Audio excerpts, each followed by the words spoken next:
C'est intéressant. D'accord. Oui, s'il vous plaît. Si vous pouvez expliquer ce qui se passe. C'est pour elle veut dire non, vous voulez pas? Anglais. En anglais, oui, si vous voulez. Ou bien, ok. Non, en français. Oui. En français, c'est très simple. Ils sont en grève depuis 30 jours Oui. pour demander leurs papiers. Ce sont des travailleurs africains qui viennent principalement du Mali, qui sont là depuis souvent 10 ans et qui travaillent, qui payent les impôts, qui payent la sécurité sociale, mais qui n'ont aucun droit. S'ils sont malades, s'ils ont un accident de travail, ils touchent à rien. Et pourtant, ils sont là depuis des années, ils travaillent, ils demandent simplement d'avoir leurs papiers. Comment Ils ne sont pas seuls, ils sont 5000 en France, à Paris et la région parisienne, 5000 sans papier. Ils sont en grève dans les autres chantiers, les autres sites. C'est pas 30 jours, mais je pense que c'est 6 semaines maintenant qu'ils sont en grève, tous ensemble. Et ils demandent que le gouvernement sorte une circulaire très claire qui donne les critères pour la régularisation. Et comme ça, tous ensemble, ils vont demander les papiers et ils espèrent que cette fois-ci, ils vont avoir justice parce que c'est complètement injuste. Et le gouvernement de Sarkozy, qu'est-ce qu'il dit jusqu'à maintenant sur ce sujet? Ils traînent. Ils ont sorti une première circulaire, mais c'était tellement flou et tellement peu clair que quand les sans-papiers ils allaient à la préfecture pour demander des papiers, ils répondaient une fois ils répondaient une chose, une autre fois ils répondaient autre chose, donc c'était pas flou et c'était l'arbitraire. Donc c'était pas. Et là ils demandent une circulaire qui soit très nette, très claire pour. Comment est-ce que ça peut arriver en France qu'on peut payer des impôts sans droit? Parce qu'ils travaillent avec les papiers d'un frère ou d'un cousin, mais le patron il le sait. Il sait très bien que les papiers. Parce que ça le sert bien. Oui, absolument. Comme ça, ils savent qu'ils sont sans papier. Et quand il s'agit de payer les heures supplémentaires, ils disent si vous n'êtes pas content, vous allez ailleurs. De toute façon, vous êtes sans papier.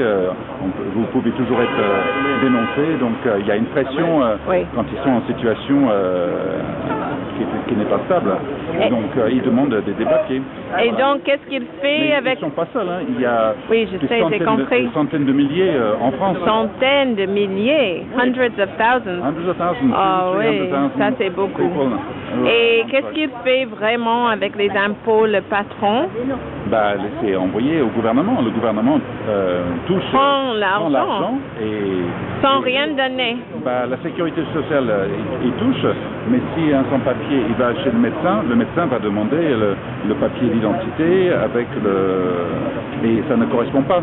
Parce qu'il travaille avec les papiers d'un frère ou d'un cousin qui a le permis de séjour. Donc le frère ou le cousin, il a le droit. Donc il utilise le même papier parce qu'il faut manger, il faut travailler, il faut bosser. Et puis ils ont des familles, souvent 10 personnes de la même famille dans leur pays.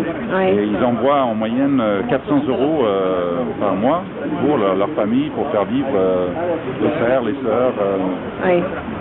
Il y a des gens ici, ils sont partis parce que leur père était mort ou la famille n'avait pas d'argent. Ils veulent gagner leur vie. Pour survivre, simplement, ils sont venus ici pour survivre. Comme au 19e siècle, les gens en Europe, ils partaient aux États-Unis. C'était normal, c'était accepté. Sauf que là, aujourd'hui, on n'accepte pas de donner les papiers. On accepte qu'ils viennent, qu'ils travaillent, qu'ils payent les impôts, mais on n'accepte pas que... Est-ce que vous pensez qu'il y a un élément de racisme là-dedans? Beaucoup, parce que ceux qui travaillent, c'est les anciennes colonies, c'est les colonies d'Afrique, du Mali, du Sénégal, des anciennes colonies de la France. Et ils utilisent ça. Ce n'est pas un hasard aujourd'hui. Si le gouvernement il est en train de sortir un discours sur l'identité nationale, on essaie de faire croire que tous les Blancs, tous les vrais Français, ils ont une identité, et puis les sans-papiers, c'est quelque chose de différent, c'est pas vraiment de chez nous, quoi. Donc, non, je pense qu'il y a un mélange là de racisme qui dure encore, qui est né avec le colonialisme et qui existe encore aujourd'hui, quoi. Très présent en France.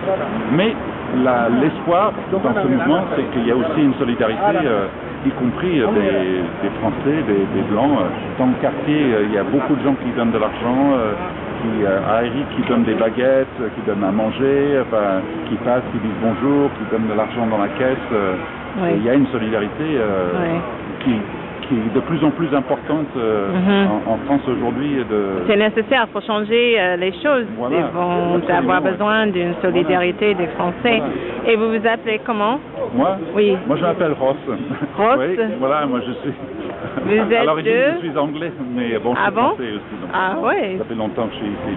D'accord. Mais c'est idiot, moi quand je suis arrivé ici en France, j'avais pas les papiers